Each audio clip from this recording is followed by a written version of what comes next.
Hey everyone! Tonight we are going to be continuing my set review for Magic 2019. I actually think it's technically called like Core Set 2019, but it's Magic 2019. And we're just gonna hop right into it for blue. If you want to hear more about how I'm evaluating this, which is mostly for limited, with comments on decks I already have for EDH, but not really a full EDH set review, go check out the video for the first video in the series for white. Yeah. So let's just jump right into it. So first up we got Aether Tunnel. It's a 1 and a blue for an aura, which gives the enchanted creature +1 and +0, and it cannot be blocked. Remember those, this isn't like, auras are tricky because they're risky and they have a lot of like potential issues going on. But this one does a lot. This can punch through a lot of damage. Like if there's a late game board stall, you put this on and suddenly you can turn all of your biggest creature into direct damage. And the fact that it gets a little power boost is nice too. Obviously you need to be smart about it and don't play it into removal and things like that. But this can be a great way to punch through some damage, especially if you're paired up with like anything that has a big beater like green or red. Mostly green though. And you can just like get in a lot of damage with this. Obviously if you don't want to be running you want to make sure you have critical mass of creatures, so if you're in like the blue-red kind of spells deck, you might not want this as much. But Arcane Flight in Dominaria is a card that does a lot of work, and in many ways this is kind of like a better, like, albeit a little bit more expensive, Arcane Flight. Granted it isn't as good on the defense, but yeah. I rather like Aether Tunnel. Next up we got Anticipate, which is 1 and a blue for an instant, which is look at the top 3 cards of your library, put 1 in your hand, and the rest on the bottom of your library in any order. This is a neat one where there is this blue-red spells deck, and the cards like this are to be very nice for that. Like, you want cards that replace themselves. The weird place the blue-red spells deck is that limited is a creature-based format, and the blue-red archetypes make sense and constructed where you can make sure all of your good spells are like removal and like good counters and things like that. But in limited, everyone wants good removal and things like that, so you're not going to get all of like the ideal pieces. But cards like this, which are like nice to like enable your instants and sorcery smatters cards, are nice in that way. So, and even if you're not in that deck, Anticipate, I'd run like maybe 1 or 2 because it is pretty good card selection. It's instant speed. It's pretty cheap, but don't put them in as liberally as you might like put Ops and like Dominaria and Ixalan, because it is 1 mana more expensive. So, okay, we got Aven Windmage, which is a 3 mana 2/2 flyer, so Windrake, and Pseudo Prowess. They've been moving away from having prowess as a, well, keyword, because I don't know why exactly, yeah, but essentially it's just for casting instants and sorceries. It gets +1/+1. Windrakes are fine in limited, and the fact that it gets extra like value in that blue-red spells deck or just random instant sorceries you have, which you'll have a few in any limited deck, it's kind of like nice, like kind of value on there, and I like it. Like, it's not a good creature, but it's a solid 3-drop. Next up is another 2-drop. It's 3 mana for a 1/2 or Aviation Pioneer, and when it enters battlefield, make a 1/1 flyer. So this one gives you 2/3 versus stats, one of which is flying, across 2 bodies. Yeah, no, this is really great. It's a good enabler for this artifact deck, the blue-white artifacts. And, yeah, no, I rather like it. Like, I don't think it's insane, but it's good value for what you're getting. So, I like Aviation Pioneer. There's not much else to say, though.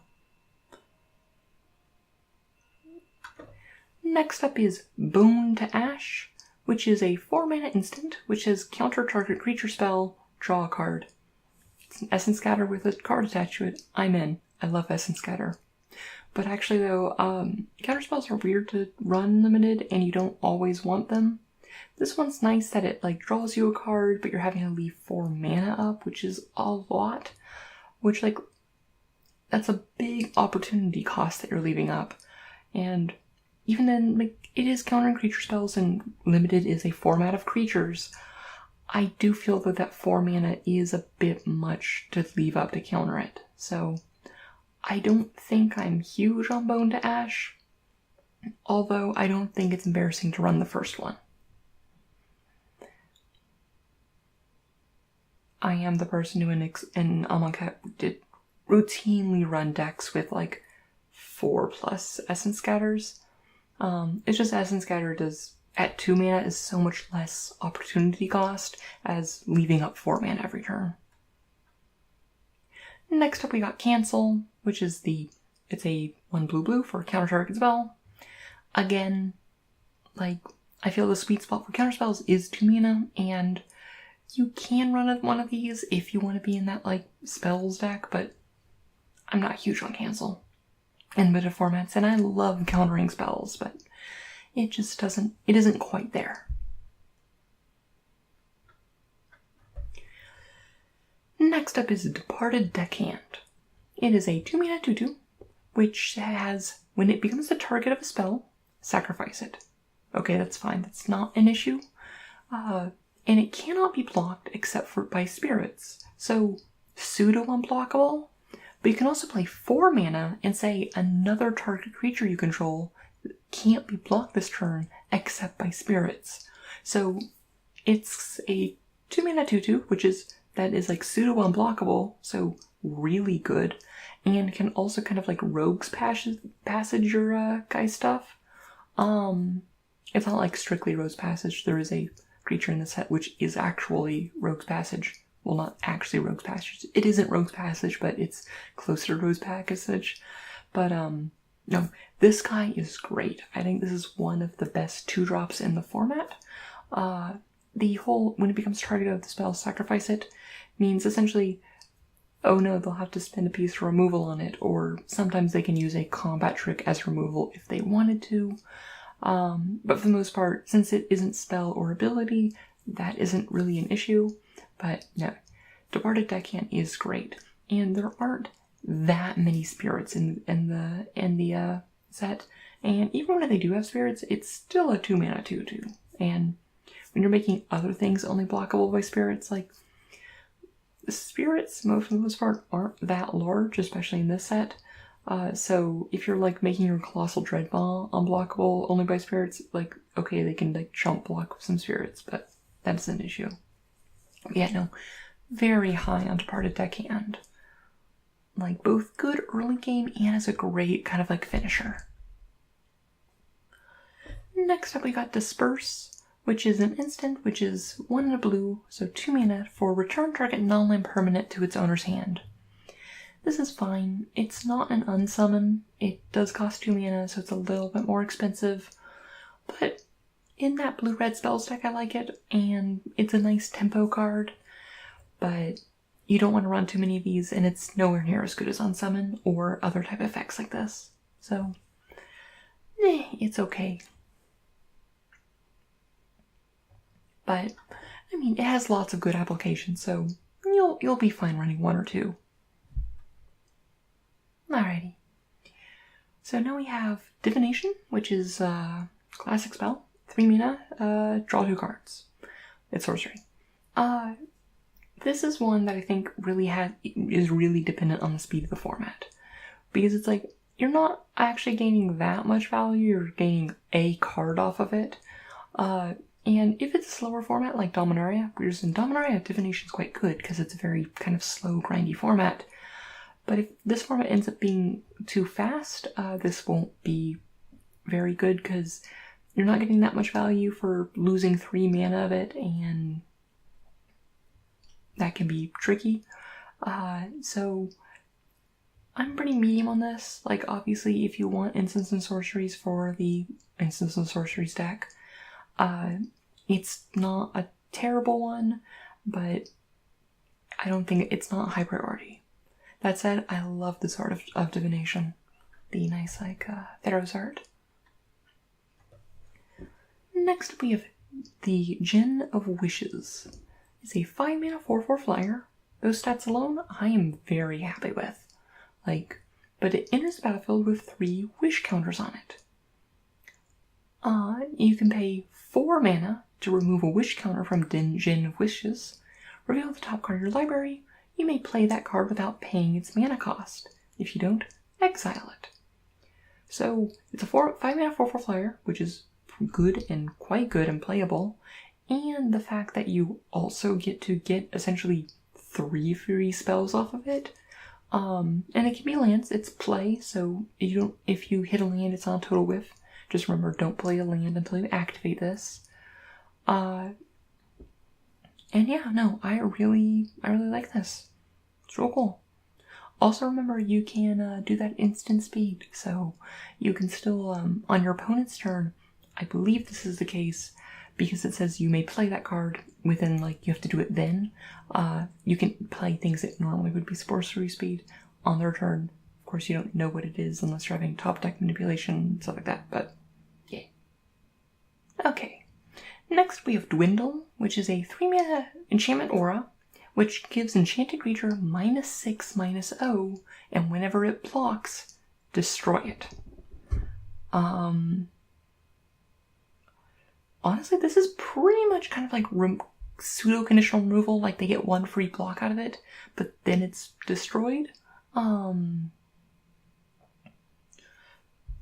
Honestly, this is probably one of Blue's better removal spells. Like, this is honestly, I think, better than a lot of like the keep it tap spells and things like that. Yeah, no, I really like this. It's like 3 mana, essentially get rid of a creature until they want to chump block. So, I didn't know this was in the set. I missed this. It's my love. It's Essence Scatter. Play 50 in your decks. Take all of them. Wait, no. Take none of them. Leave them all for me. I love this card so much. This is like... Essence Scatter encapsulates everything I want to do in Magic. Like, I'm a blue-green player at my core. Like, I like playing, like, nice big creatures. And I also like countering nice big creatures. Like, Amonkhet Limited, no better feeling than Essence Scattering a skill behemoth. Oh, that was just glorious in every way. I love Essence Scatter, especially as a counterspell, because it's 2 mana, so it isn't that big of an opportunity cost to leave out. And you, I'm so excited about Essence Scatter. Oh my gosh. Magic 2019, amazing format, 10 out of 10. It's got Essence Scatter, but this makes that 4 mana Essence Scatter like seem like trash because Essence Scatter is in this format. But yeah, no. Gosh. Okay, so talk about the card, Lily. Talk about the card.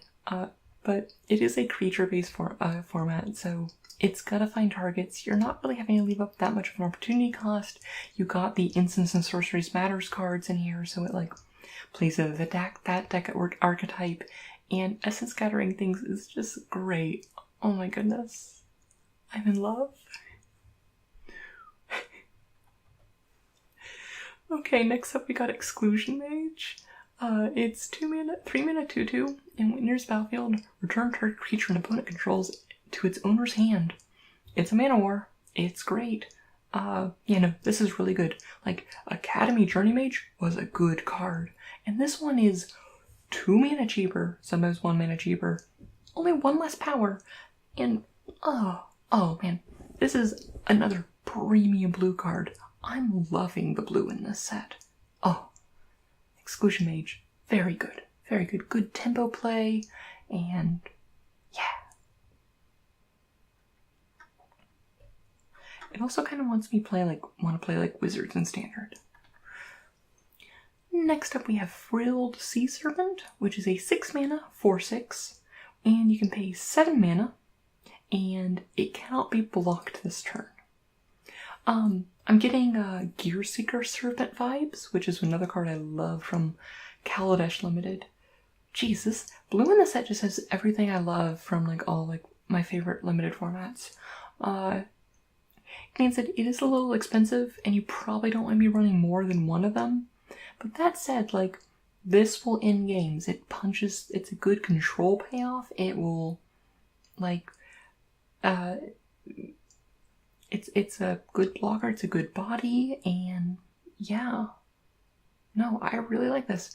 Obviously, it is a 6 drop, so I wouldn't run more than one in my deck, but as kind of like a finisher and punching through board stalls and things like that, yeah, no, it's real nice. Next up we have Gearsmith Prodigy. This is a 1 mana 1/2 that gets +1/+0 as long as you control an artifact. Okay, this one though is one that I'm actually, because remember there was the cat with boobs in white, that was a 1/1 that got +1/+1 when on like the offensive if you had enough creatures.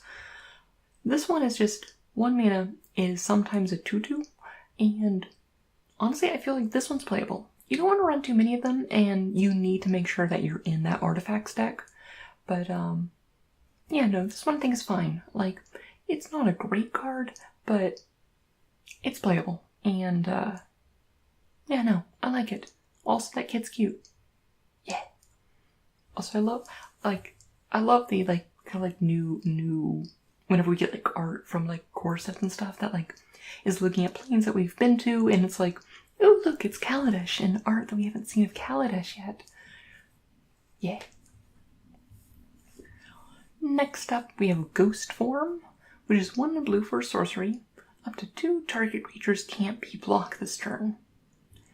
I'm not huge on this. Like, you could use it for, like, thing is, like, we've had several other, like, can't be blocked type things in the Spirit and the Aura, that this one seems redundant and kind of, like, inferior to those, because also, like, this one's only for 1 turn, so yes, it can just end games, and it might be a good sideboard card against, like, a kind of, like, heavy board stall, like, mirror. Like, if you end up with board stall, you might want to, like, sideboard in Ghostform. But, I'm not huge on it. Like, it just doesn't do quite enough. And it requires it can be very good, but it's only really good in very specific board states. So, I'm not that big on Ghostform. Next up we have Horizon Scholar. It is a 6 mana 4/4 flying Sphinx, and when it enters battlefield, scry 2. I mean, it's kind of like a Cloud Reader Sphinx, but I mean, 6 mana 4/4 flying is fine, and scry 2 is close to drawing a card, so I think this is real good. It's a real good, like, in-game, like, flyer, and, like, kind of fish and shout for, like, a lot of this, like, blue tempo deck, because, like, yeah, no, I like Horizon Scholar. Seems good. Seems solid. Good, solid flyer. Did you know that blue has flyers? Next up we have Metamorphic Alteration, which is a 2 mana enchantment aura, enchant creature. When it enters battlefield, choose a creature. Enchanted creature is a copy of chosen creature. So it's kind of like you get to churn something into a changeling, and it then changes, or a shapeshifter, and then it churns into something else on the battlefield. So it's either you could target your own creature and it becomes a copy of the best creature on the battlefield, or you target their creature and it becomes like the worst creature on the battlefield. So it's like, can be kind of like removal in that way. Like, it is very situational, but it's like very versatile in how it's situational.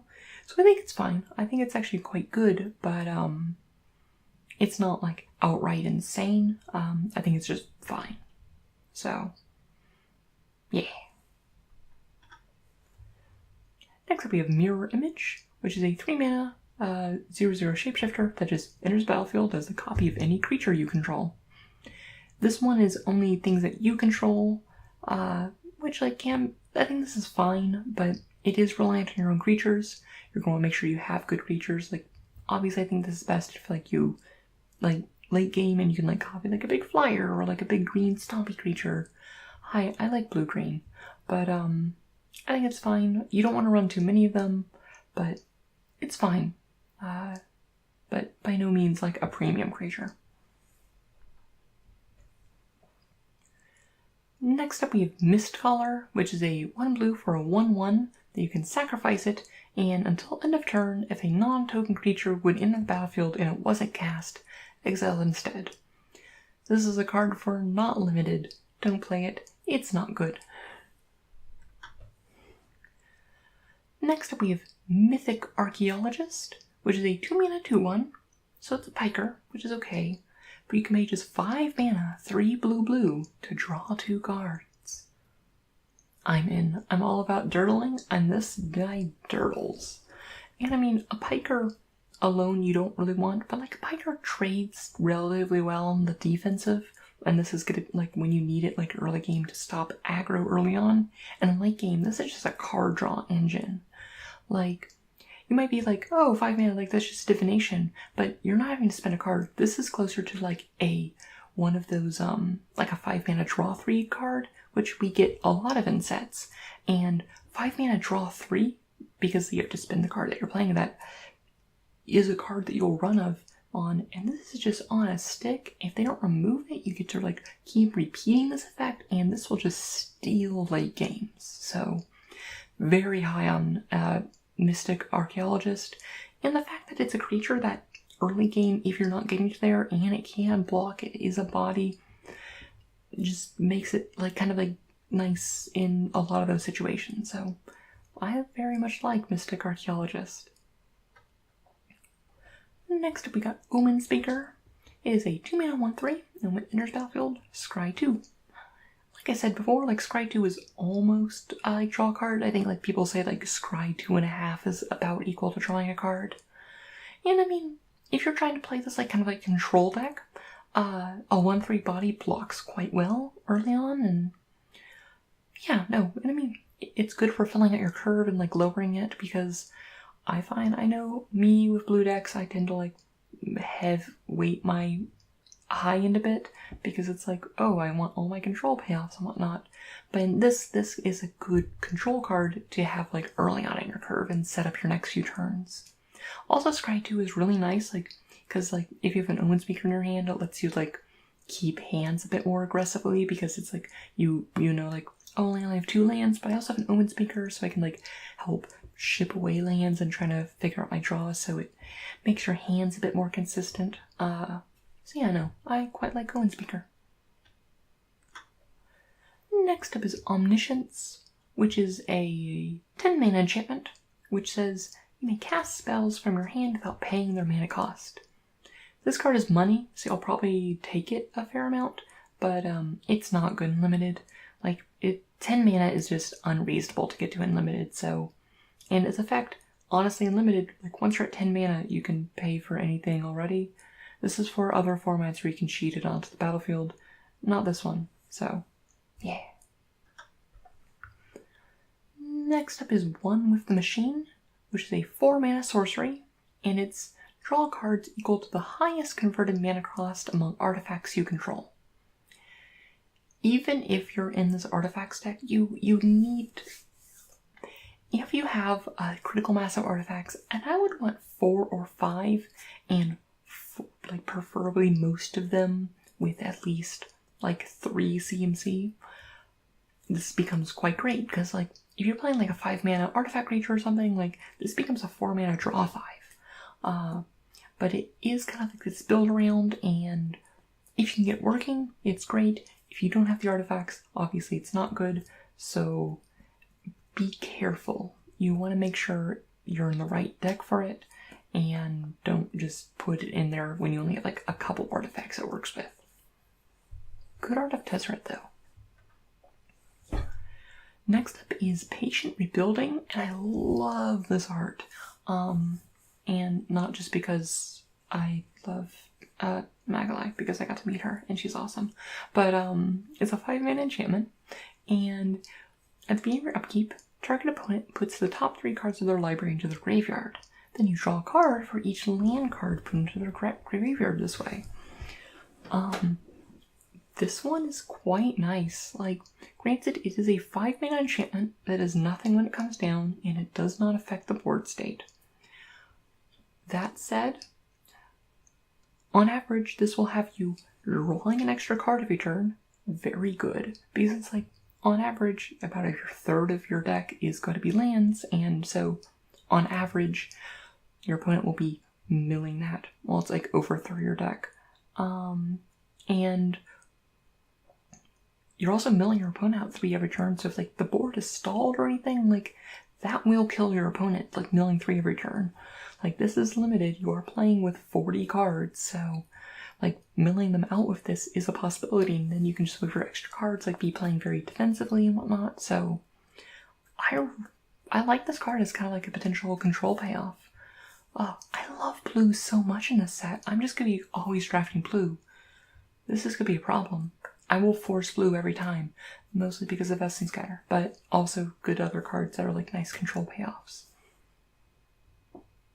Essence Scatter's in this set, did I tell you that? I'm so excited, I didn't realize that. I like must have just like glossed over it for some reason. I'm so happy. Next up we have Psychic Corrosion. It's a 3-mana enchantment, which says whenever you draw a card, each opponent puts the top 2 cards of their library into their graveyard. I'm not big on this for limited. Like, this is pretty much just a pure mill card. Like, for Patient Rebuilding, yeah, mill was a potential solution, but like that's not the main of it. That's kind of like, ooh, it's a cool side effect. You might mill out your opponent. This one, however, is like pure mill, and it is an uncommon. Like, if it was a situation where this was a common, you could like reasonably like pick up like 3 of these, then that'd be a cool deck. But it being an uncommon makes me not really want to do it. I could be wrong, but mill always sounds cool, and someone at some point will be able to draft 3 of these and have this sweet mill deck, but it's not something you can consistently go for, so. Next up is Psy, Master Thopterist, which is a 3-mana 1/4, which is fine stats. I don't mind that for like a very controlling stats. And whenever you cast an artifact spell, create a 1/1 colorless Thopter artifact creature token with flying. You can also pay 1 blue and sacrifice 2 artifacts to draw a card. If you're in that artifact deck and you do have critical mass of artifacts, like I'd say like at least 4 or so, this becomes just so good. Like, it's that enchantment from Kaladesh, Efficient Construction, but on a 1/4 body, which is a respectable blocker. And the fact that like if you want to like, if you need to like sacrifice like the Thopters because like they're jump blocking or whatever, you can like gain value out of that. So yeah, no, I like Psy Master Thopterist. No. Cards like this really make me want to build do like a blue-red Joy Red deck with like 0, like just jamming it full of like 0 cost artifacts and just kind of like spamming out things like that. So that could be fun. And it might be a deck I build eventually, but yeah. Next up is Salvager of Secrets, which is a 5-mana Merfolk Wizard. I like how they like are like having like continuing these themes of like kind of like tribal, even outside of like the sets that like the tribes are centered in, which is cool because I know I personally enjoy tribal, but yeah. When it enters the battlefield, return target instant or sorcery card from your graveyard to your hand. That effect is fine, and if you have like lots of like good like removal and whatnot, it can like buy back removal spell, which is real cool. At the same time though, you're going to want critical mass of like instants and sorceries, because otherwise it is a 5-mana 2/2, which is not great. But if you can consistently get back like a burn spell or something like that, and you have like enough stuff for it to get back, and essentially being a 5-mana 2/2 that drew you a removal spell, then it's quite good. But if you don't have enough instants and sorceries, you're not going to want to run this because it's just atrocious if you don't get value. Next up is Scholar of the Stars, which is a 4-mana 3/2. Not great stats. But when there's battlefield, if you control artifact, draw a card. So it cantrips if you have an artifact. So obviously, like, if you're in that artifact deck and you can consistently have an artifact out, it's good. If you don't, it's a pretty lousy card. So if you have a lot of artifacts to like trigger this, yeah, it's great. But even if you have a medium amount of artifacts, like, it's not, I'm not huge on this one. And even then, like, it's fine. Next up is Sift, which is 4-mana sorcery, draw 3 cards, and then discard a card. I can get behind this. Like, this is, I think, is so much better than Divination. Like, it's 1 mana more, but, and like, sure, you draw the same net number of cards, but you discard a land or whatever, and it's just nice, solid card draw. Yeah. Next up is Skilled Animator, which is a 3-mana 1/3. When it enters the battlefield, target artifact you control becomes a artifact creature with base power and toughness 5/5 for as long as Skilled Animator remains on the battlefield.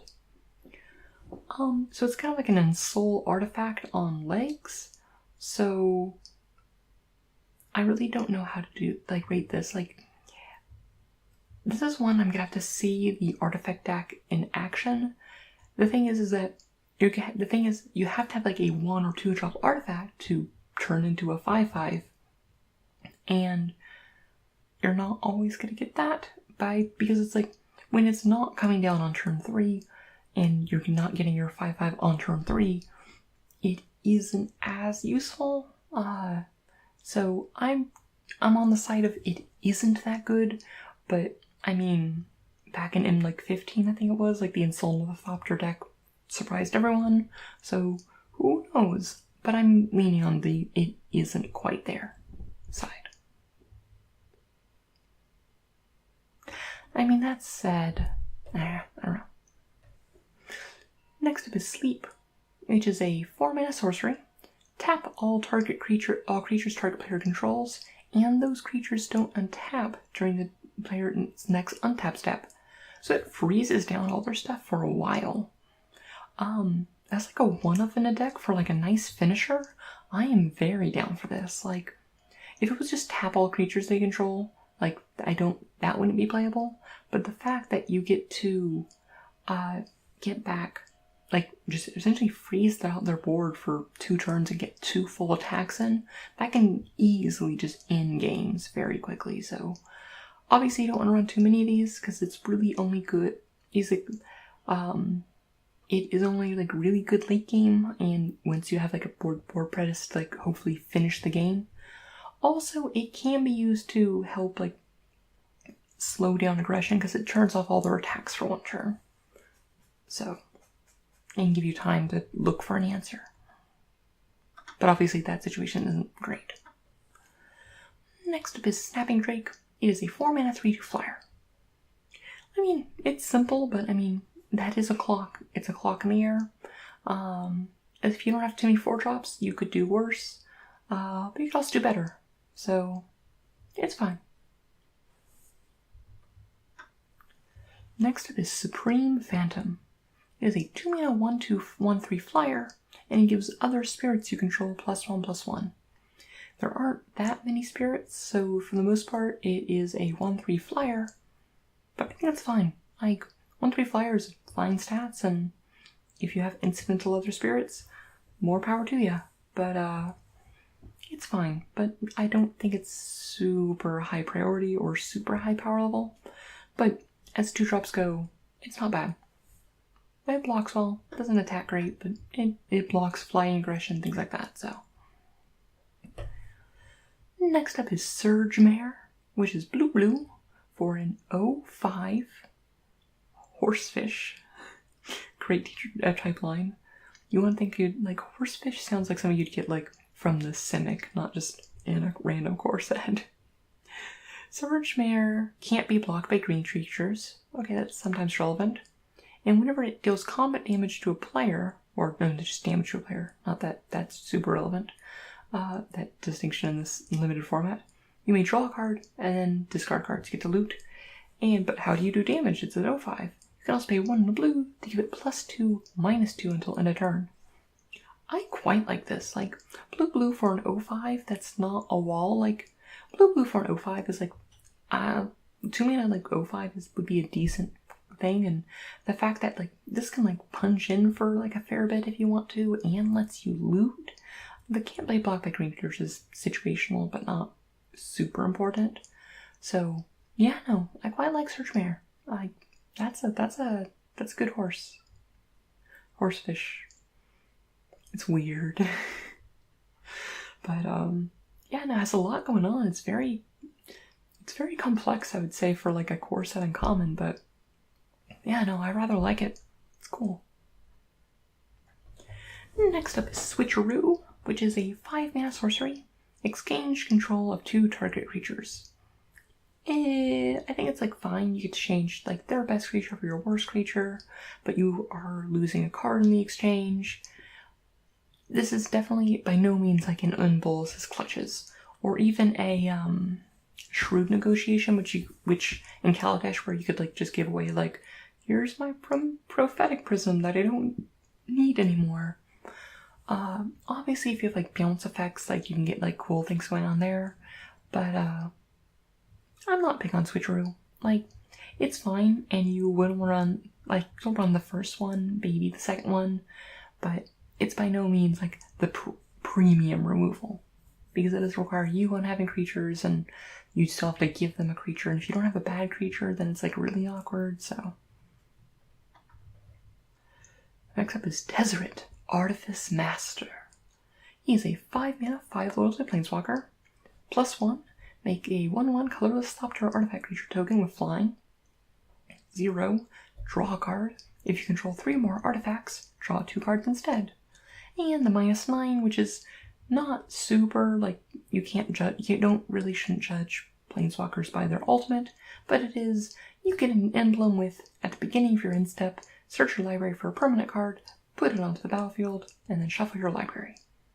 Now, this is a planeswalker. The Johnny was fine, like, decent, it was good, but this is a walker. It protects itself by making blockers. It draws you cards. What more do you want? And also Tezzeret looks awesome in this art. Like, you do you, Tezzeret. You look cool. Yeah. You robot skeleton man. But yeah, no, there's not much to say. Like, also just coming down as like a 5-mana 5 loyalty planeswalker that can protect itself. Like, this is hard to deal with. And when you like build up a board state, you get to like start drawing cards, or like, and like it can just run away. And yeah, Tezzeret is good. Play him. And this is one this is like, unlike a Johnny, which like you don't necessarily want to go too far out of your way to play. This one, go out of your play to play. This is a good planeswalker. Next up we have Tellurian Scholar, which is a 3-mana 2/3 human wizard. This set, like, Tellurian Scholar was like, I run it more than I thought I would in Dominaria because of just like things that cared about wizards. This set does not care about wizards, so I would not say it's that great. So, it's okay. It's playable if you need 3 drops, but it's not good. Next up is Totally Lost, which is great because it includes Flip. But it's 5-mana instant. Put target non-land permanent on top of its owner's library. So it blanks their next draw, or not blanks, but delays their next draw. It is a 5-mana instant though, so it is kind of expensive for the effect it's giving. That said, it is an efficient trick, and you might run 1, maybe 2, in like a more slowly controlled deck. But that said, your 5-drop slot and above, like, is a very highly contested thing, and there are probably better things you could be doing, but I think it's fine, but it is a bit expensive. Next up is Uncomfortable Chill. It is a 3-mana instant. Creatures your opponents control get -2/-0 until end of turn. Draw a card. I like this. Like, if you're playing kind of like a control game and you need to like blank your opponent's creatures and like spend a turn, to slow down aggro, or if you attack in and you just want to get a lot of trades in and things like that. And the fact that it replaces itself means you can just, if you need to, and like the board state isn't relevant, you can pay 3 mana and just draw a card to cycle it. Yeah, no, I like this like as a trick and as kind of like a to keep up tempo and things like that. It's great if you're racing. Yeah, no, I quite like Uncomfortable Chill. Next up is Wall of Mist. It's a 2-mana 0/5 defender. That's it. It's fine. Like, if you're playing this kind of like more defensive deck, it obviously becomes better, but yeah, no, it's fine. Not much else to say. If you needed to drop, but it at the same time doesn't do that much. Like, you hear me like talking about like I'd play like so many Consulate Skygates, but Consulate Skygates at least did more because it was an artifact and artifacts mattered in Kaladesh and it had reach, so it mattered in that sense. But yeah, no. I mean, obviously, if you have Arcades, yeah, Wall of Mist becomes good, but that's not a normal situation. I'm not going to read a card based on you having a Mythic. If you pick one Arcades, obviously Wall of Mist becomes good, but don't worry about that. Next we have Wind Reader Sphinx, which is a 7-mana, 3/7 flying, which says, whenever a creature with flying attacks, you may draw a card. So this is 7 mana, so you need to be like a slower controller deck because you're not always get to 7 mana, but it's a 3/7 creature with flying that draws you a card whenever it or another creature with flying attacks. This is insane. This is a very good card and a very good control payoff. I like blue, can you tell? That said, its cost I think can be a little bit prohibitive. But otherwise I think it is a fine card and it does a fair amount of work, so I'm a fan of Wind Reader Sphinx. But yeah, you need to be thinking, we'll have to see like what ramp options we have in like green and colorless. But yeah, no. But it'll be one that like, if this format ends up being too fast, this might end up being unplayable. But if it ends up being a little bit more mid or controlling, it will definitely be a good game ender. Oh, and that is it for blue. So, I really like blue in this set. I will be drafting it a bit too much. Not because of Essence Scatter, I love Essence Scatter. But, yeah, no. Let me know if you disagree with any of my analysis of anything. I want to get better at this game as much as you do, so, let me know in the comments, and, I'll have the rest next. We'll continue on to black soon enough. So, I hope you enjoyed the video, and I hope you have a wonderful night. So, may your stories smile upon you.